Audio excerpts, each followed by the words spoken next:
საქართველოში 23 საათია. ყოველდღიური აბები ვასიკო ოდიშვილისგან.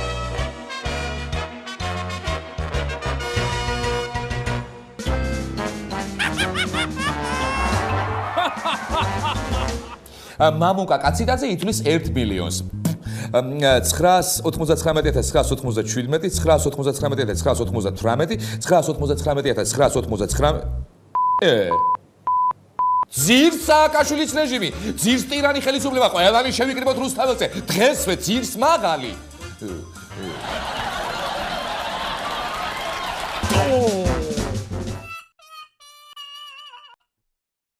6 ოპოზიციური პარტია ჭამს პიურეს. ხო და კობა დავითაშვილი ამბობს კაცო, რა უმარილო პიურეაო და ძიძიგური პასუხობს, მოგეწერა ხელი და კარტეტიც გვექნებოდა და მსხლის ლიმონადიცო.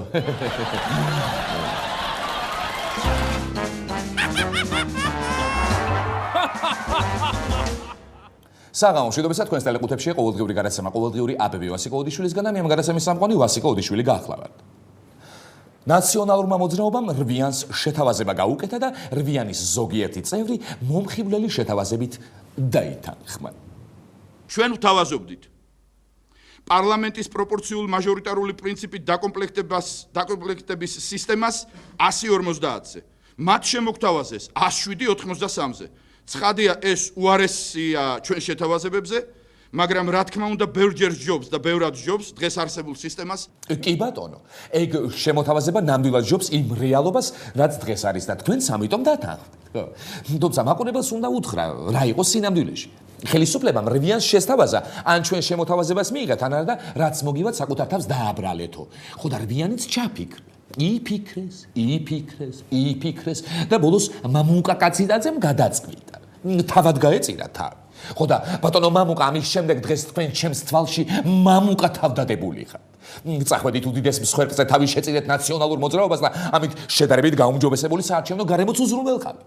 თქვენ ხართ ადამიანი, რომელიც თავისი ფეხით ეახლა ნაციონალურ ურდოს და საკუთარი კისერი მიუშვირა ხელისუფლებას, ოღონდაც კი ხალხს მომავალ არჩევნებზე შედარებით გაუმჯობესებულ პირობებში მიეცა ხმა საკუთარი რჩეულისთვის. არ მინდა რომ თქვენმა ასეთმა თავგანწირვამ უყალოდ ჩაიაროს. მინდა დანარჩენ ოპოზიციონერებს შევთავაზო თქვენ გაღიარონ მამუკა თავდადებულ ოპოზიციონერად. ამიერიდან თქვენი თავდადებული საქციელი გადაეცემა მომავალ ოპოზიციონერებს და ეცოდინებათ როგორ უნდა მოიქცნენ, როცა სხვა გზა არ ექნებათ. თუმცა ბატონო მამუკა, მინდა გაგახსენოთ ერთი თქვენს მიერ ნათქვამი ფრაზა, რომელიც მე ახლაც ჩამესმის ყურში. კი ბატონო, მე თქვენ გეუბნებით, ცოტა არგუმენტები გაამყარეთ. ალბათ გაგახსენდათ ეს თქვენი ნათქვამი. თქვენს ოპონენტს რომ თავის ნათქვამის არგუმენტებით გამყარებას თხოვდით და თანაც კატეგორიული ტონით. ხო და ახლა მთელი ერი თქვენგან მოითხოვს თქვენი ნათქვამის არგუმენტებით გამყარებას. ვინაიდან ყველას მიგვაჩნია რომ თქვენს მიერ მოყოლილი ამბავი არ არის არგუმენტირებული. მოკლედ ჩვენ მთელი ერი კატეგორიულად მოვითხოვთ. ცოტა არგუმენტები გაამყარე. ხო? აჰა, გამოიყო რვიანს 2 პოლიტიკური პარტია და რუსთავი 2 ეთერში მშვენიერი ჩართვაც ჰქონდა. კერძოდ ნიკა ლალიაშვილმა მკაფიოდ ახსნა, რატომ არ შეუძლიათ ხელი რომ არ მოაწერონ ამ დოკუმენტს. რაც შეეხება მომავალ გზას, მე ვფიქრობ, რომ ეს იყო მაქსიმუმი, რის იმეღწევა შეძლო პოლიტიკურმა გაერთიანებამ, 8 პარტიის პოლიტიკურმა გაერთიანებამ. ჩვენ ქრისტიან-დემოკრატები მივყევით ამ საქმეს ბოლომდე და მივიყვანეთ საქმე ბოლომდე და ვფიქრობ, რომ ეს არის სწორედ ის რისი წამოღება ჩვენ მაქსიმუმი რის წამოღება ჩვენ შეგვეძლო ხელისუფლებისაგან. აწილ შევა მხოლოდ 2 გზა. ეს არის ერთი გზა, ეს არის რადიკალიზაცია მთლიანად სიტუაციის და რადიკალიზაცია და ქუჩაში გამოყვანა ხალხის თქვენი ცით რითიც სრულდება ხოლმე, რადგან რადიკალიზაციაში ამდლოდ ვერ აჯობებ ხელისუფლებას და მეორე გზა ეს არის აბსოლუტურად ფუჭი წყლის ნაყვა, რაც თავისთავად გამოიწვევს თვითონ იდეის ეროზიას, იმ იდეის ეროზიას, რის ირგვლივაც დაირაზმა 8 პოლიტიკური პარტია. ანუ თქვენ ამბობთ რომ რადიკალიზაციაში ხელისუფლებას ვერ აჯობებთ და ისიც კარგად იცით ქუჩაში გამოსვლები რითი მთავრდება, ხო? ხო, წესით ასეთ რამეს თავად ხელისუფლება უნდა ამბობდეს, მაგრამ აგერ არ ხართ თქვენ, კაცო, რაღაც საჭიროა ხელისუფლების პირით იმის თქვა რომ ქუჩაში თუ გამოხვალთ, ხო? აგერ ქდმ აჩვევს ხალხს იმას რომ პროტესტი არ გაუჩნდეთ. ამ სიტყვების მერე ჩემი ნახევარ-ძმა, რომელიც სრულიად ნეიტრალური ადამიანია, იფიქრებს, მართლები არიან, კაცო, ეს ქდმ და ნაცე. არ გავალ ქუჩაში, არ გამიჩნდება პროტესტი, ვიქნებით ჩემთვის ტაქსის მძღოლი და შევეგუები ბენზინზე ფასის ზრდას, თუ 1000 სხვა სოციალურ სიდუხჭირეს. მაგრამ თქვენ თვითონ რომ ძალიან რადიკალები ხართ ჩემო ქრისტიანებო ისეთი რადიკალები რომ პარლამენტში შესვლის დღიდან დღემდე სხვადასხვა არც ისე დიდ დროში მაღალი აიძულეთ ტელეიმედი დაებრუნებინა პატარკაციშვილების ოჯახისთვის ისეთი რადიკალები ხართ რომ ამით არ დაკმაყოფილდით და ბადრის ოჯახს იმედთან ერთად ბომბორას პარკიც აფეშქაშებინეთ მე იყო და მაღალის პარლამენტში სტუმრობისას კარგად მოსაუბრეთ თქვენი ლიდერი ეძგერა მაღალს ყელში და იმდენი ანჯღრია სანამ უკან არ ამოაყრევინა გურამ ჩახვაძის მიერ შემჩნეული ელიტარული კორუფციის მსუხე ნაჭრები ახლა არის და თქვენს კონსტრუქციულ კოლეგებს გამოეყავით და ისეთ რადიკალურ ზომებს მიმართეთ რომ ხელიც კი მოაწერეთ გაუმჯობესებულ საარჩევნო კოდექსს ხო ამ ყველაფრის მე ხა ქრისტიან დემოკრატები კი არა ქრისტიან რადიკალები უნდა გერქვათ თქვენ ასეა ეს რადიკალი პარტია ყველა სხვა პარტიას და ხალხსაც კი მოუწოდებს რომ რადიკალიზაციისკენ ესე იგი მიმავალ გზაზე არ დადგნენ და თავი შეიკავონ ყოველივე ამისგან თორემ მაღალი ყველა რადიკალს გაიწიხლიზირებს ხო სასჯელ აღსრულების დაწესებულებებში ვიდეო პაემნები ამოქმედდა და ეს ხელისუფლების ინიციატივა კაი ამბავი ქსნის მე-15 დაწესებულებაში ვიდეო პაემანი ამოქმედდა პირველი ვიდეო პაემნით ადამიანის უფლებათა დაცვის საპარლამენტო კომიტეტის თავმჯდომარემ ლაშა თორდიამ და მისმა მოადგილემ ეკა ხერხეულიძემ ისარგებლეს ისინი მსჯავრდებულებს თბილისის პრობაციის ბიუროდან გაესაუბნათ ვიდეო პაემნით სარგებლობის პირთა წრე შეუზღუდავია მისი ხანგრძლივობა 15 წუთით განისაზღვრა სერვისით სარგებლობა კი თვეში 3 ჯერ არის შესაძლებელი აუ პირველი პაემანი და ისიც ეკა ხერხეულიძესთან მოვითხოვს სახალხო დამცველმა დააფიქსიროს ეს ფაქტი თავის ანგარიში, როგორც პატიმარზე ფსიქოტრონული იარაღის ზემოქმედებით წამების ააშკარა და შეუნიღბავი გამოვლენა. თუმცა თავის მხრივ ძალიან კარგია ვიდეო პაემანი. უბრალოდ ფანტასტიკურია ეს. ჯერეთი რომ პატიმრის საზოგადოებაში რეაბილიტაცია შეუწყობს ხელს და ამასთან მონატრებულ ახლობელ ადამიანებთანაც ეკნებათ ურთიერთობა, მაგრამ ერთი ცუდი მხარე აქვს ნაც ვიდეო პაემანს. ანუ ძვირია კაც. 1 წუთი 1 ლარი. წუთი 1 ლარი რა ამბავია ხალხო რა დენის გადასახადია მაგის დედავატირე აუ ხო ისა დენის გადასახადიც რა ამბავია ხო ისა ხო სიარულის გადასახადი ხო არ არის ეხლა რას გვიშვებით ხალხო მაგრამ არა სიარულის გადასახადი ჯერ არ შემოუღია აუ აი რამდენი რამე ჩამოვთვალე მაღალო რა აღარ მინდა ასე ძვირად ნათელი მომავლის შენება ცოტა დაგვიკელი გიხრეწევი რა ეხლა არც შენი და არც ჩვენი რა როგორ დაგვიკლო მაგ ფაში გაკაღებული მაშინ არ გვინდა ძმაო წადი და გადადექი აღარ გვინდა ისა შენს ქვეყანაში ცხოვრება თუ მთელი შემოსავალი ხა გადასახადებში უნდა ვიხადოთ და თან არაფერი გავაპროტესტოთ და ორნიშნა ინფლაციას ტაში უნდა უკრათ და სამართალი ვერ ვნახოთ აღარ გვინდა ადექი და წადი როგორ შევარდნაძე წავიდა ხო არ წახვალ ხო კაი მაშინ დარჩი ახლა აბების ეთერში რეკლამის წინის მიღების დრო რეკლამის წინი ჩვენს ეთერში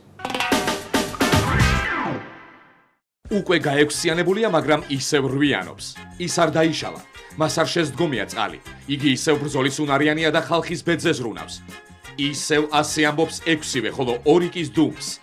შავხიზი ლალას ჭამს, შამპანურ საყოლებს და საპრეზიდენტო რეზიდენციის გუმბათიდან მილიონჯერ გალამაზებულ თბილის გასცქერის. ოპოზიციური რვიანი არ მომკვდარა, მხოლოდ სძინავს. ზიხარ თქვენთვის სატუსაღოში აყვანილი ყავხართ მოწყენილობას და არიცით თავი რით შეიქციოთ? თქვენზე და საქართველოს ეკონომიკაზე ერთიანად მზრუნველი სასჯელ აღსრულების მინისტრი ხათუნ სათუთოვი თავაზობთ ახალ სამთავრობო ბიზნესს. თვეში 3 ჯერ წუთში ლარად. განახორციელეთ ვიდეოზარი ახლობლებთან და შეავსეთ საქართველოს ბიუჯეტი. ქართული სასჯელ აღსრულება. ტყუილად ჯდომას, ტყუილად შრომას ჯობსო.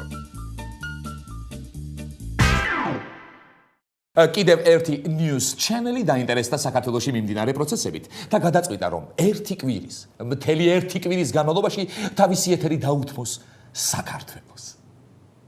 ტელეკომპანია CNN-ი საქართველოს შესახებ რეპორტაჟების ციკლს იწყებს. მთელი კვირის განმავლობაში ტელეარხი მაყურებელს მოუყვება საქართველოში მიმდინარე ეკონომიკურ, სოციალურ და დემოკრატიულ რეფორმებზე, ასევე რეფორმებზე სამართალდამცველ სტრუქტურებსა და განათლების სისტემაში.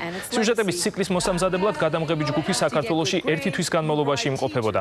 ჟურნალისტ პაულა ნიუტონის მიერ მომზადებული მასალები არხზე მთელი კვირის განმავლობაში გავა. Modern infrastructure. Untamed nightlife. გაიგეთ ხალხო, CNN გარუსთავიორდა. თუ რუსთავიორი საქართველოში ატყუებს ხალხს რომ ყველაფერი კარგად არის და ქვეყანა შენდება, მთელი მსოფლიოს მასშტაბით ამ ძიმე ტვირთს თავის თავზე CNN-ი აიღებს. თუმცა მე რა მაინტერესებს იცით? ერთი კვირა ესე საერთო დროს რომ გვაძლევენ, ცოტა არ არის ეხა. საქართველოში იმდენი კარგი ნახდება, რომ რუსთავი 2 იმედი და კიდევ რამდენიმე ამათი ტელევიზია უკვე მერვე წელია აშუქებს და ვერ ამოწურეს კაცო და აი CNN-მა ერთ კვირაში როგორ უნდა ჩატიოს ეს ყველაფერი, მე ვერ ხვდები. ისე პრინციპში აი რას ნიშნავს პროფესიონალიზმი და დიდი გამოცდილება. მაგრამ არა უშავს. როცა იქნება ჩვენი მედიაც განვითარდება და მე თავისუფლად შეძლებს საქართველოს ყველანაირი მიღწევის 1 ან 2 წუთიან სარეკლამო რგოლში ჩატევას. დანარჩენ დროს კი იმას დაუთმოს, როგორ ჩაფახდა ოპოზიციის მცდელობა, რომ ზილით მოეხდინათ სამხედრო გადატრიალება. კი. ინტერნეტ გვერდზე Interpress News-ში დიდი ბურუსით მოცულდა აქამდე ყველასათვის უცნობი თემატიკის გაშიშვლების ფაქტს გადავეყარე. კერძოდ კი რომელ პოლიტიკურ პარტიას და რომელ პოლიტიკურ ლიდერს ვის მიერ გაღებული და რა რაოდენობის ფინანსური მხარდაჭერა აქვს. ამბავი პირველი. კვლევის მიხედვით მართლ პარტიას ძირითადად ბიზნეს კომპანიები, ოპოზიციას კი ფიზიკური პირები აფინანსებენ. 2008-2010 წლების საარჩევნო კამპანიების დაფინანსების კვლევამ დაადგინა, რომ მართველი პარტიის წინა საარჩევნო კამპანიის დაფინანსება მინიმუმ 7-ჯერ და მაქსიმუმ 26-ჯერ აღემატებოდა ყველა სხვა საარჩევნო სუბიექტის დაფინანსებათა ჯამს. აი, გაცვერთ. მეც არა ვთქვი, ხლა მართლა გასაკეთებელია კიდევ ბევრით როგორ მოიგეს არჩევნები ამ არაერთგზის იმედის გამსხვრევებელმა ნაციონალებმა მეთქი. თურმე იმდენი ფული აქვთ, რომ მარტო აქ კი არა, ცოტა ხანში ქართული ბიზნესი კიდევ რომ უფრო გაიმართება წელში და რო წამოდგება, მთელს ჩვენს ნაციონალურ პოლიტიკურ პოტენციალს მომართავთ იძინაე რასიისკენ. და მე გვებლატაონ ზოგიერთი პუტინები და ჟირინოვსკები. მიდი ვერა, მიდი უფრო მაგრად წამოაყენე ჩვენი ეკონომიკა.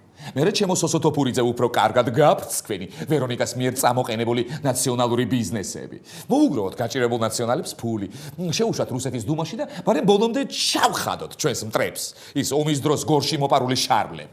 ახლა მოდით და ამ ყოველივესთან ახლო მდგომი, ესე იგი, მეორე ამბავიც განვიხილოთ. კვლევის მიხედვით პრეზიდენტობის კანდიდატმა მიხეილ სააკაშვილმა ხარჯების 50%-ზე მეტი სატელევიზიო რეკლამისთვის გასწია. ოპოზიციურმა კანდიდატებმა კი სარეკლამო რგოლების განსათავსებლად ძირითადად კანონით გათვალისწინებული უფასო სარეკლამო დრო გამოიყენეს. რა გინდათ, კაცო? აქვს ამ ადამიანს საშუალება და რამდენსაც და რაშიც უნდა იმდენს დახარჯავს.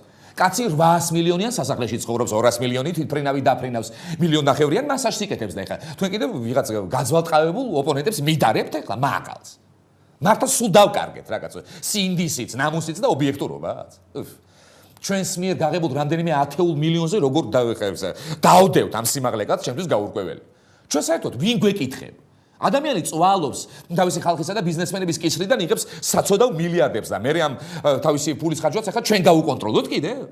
ერთხელ მაინც დამამთავრებინეთ ეს გადაცემა ისე რომ ამ წვრილმანებით ნერვები არ ამიშალოთ კაცო. დამალებით რა კაცო საერთოდ თავი რა. ამ ქართველებს ხო ვერაფერს დაანახებს კაცი. ის ახლა კი უყურეთ და დატკბით პოლიტიკოსთა სასაცილო ფრაზებით. იცინიან და იცინიან პოლიტიკოსები. მეხუთე ადგილი. მეხუთე ადგილი ქდმველებმა იპყურეს. არაფერია ამ პარტიისგან გასაკვირი, ყველამ ვიცით, ვისი გორისებიც არიან, მაგრამ მეხუთე ადგილი მაინც არ მენანებ. ვფიქრობთ, რომ პროცესი ამით კი არ დასრულებულა, არამედ რეალურად ახლა იწყება, რადგან ახალი პირობები საშუალებას მისცემს დემოკრატიულ ძალებს, მათ შორის იმ პარტიებსაც, რომლებიც დღეს არ იზიარებენ შემოთავაზებულ წინადადებებს, რომ თუმცა არა იდეალურ, მაგრამ აშკარად გაუმჯობესებულ საარჩევნო გარემოში გააგრძელონ პოლიტიკური ბრძოლა და აჩვენონ შედეგი საპარლამენტო არჩევნებზე.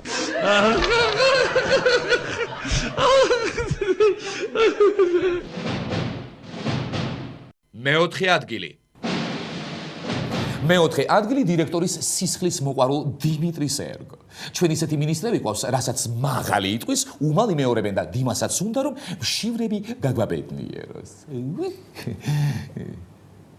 მიუხედავად იმისა, თუ რა შემოსავალი აქვს ამ ბავშვებს, ამ მოსწავლეებს, ამ მშობლებს, ყველას ექნება შესაძლებლობა მიიღოს მაღალი დონის განათლება.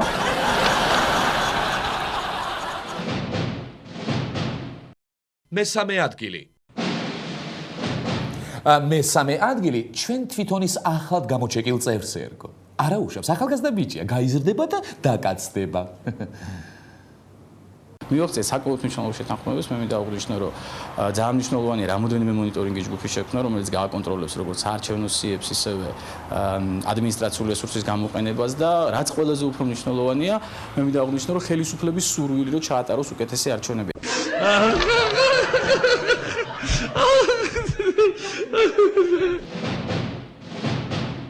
მეორე ადგილი.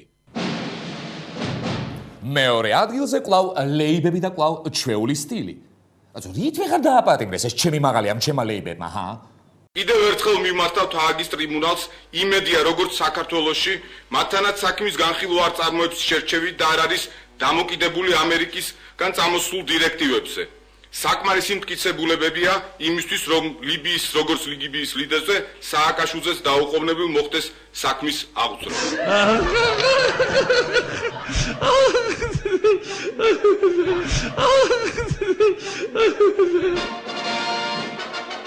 პირველი ადგილი.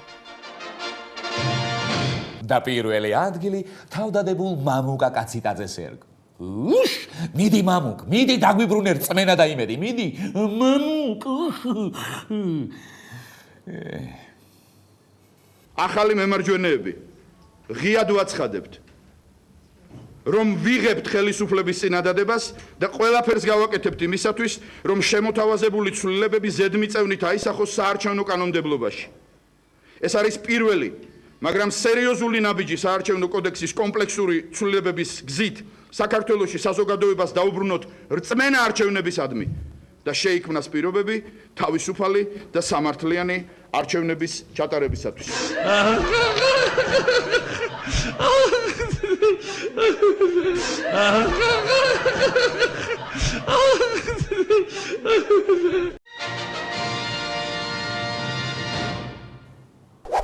ეს გახდათ გადაცემა ყოველდღიური აბები ვასიკოვიჩვილისგან.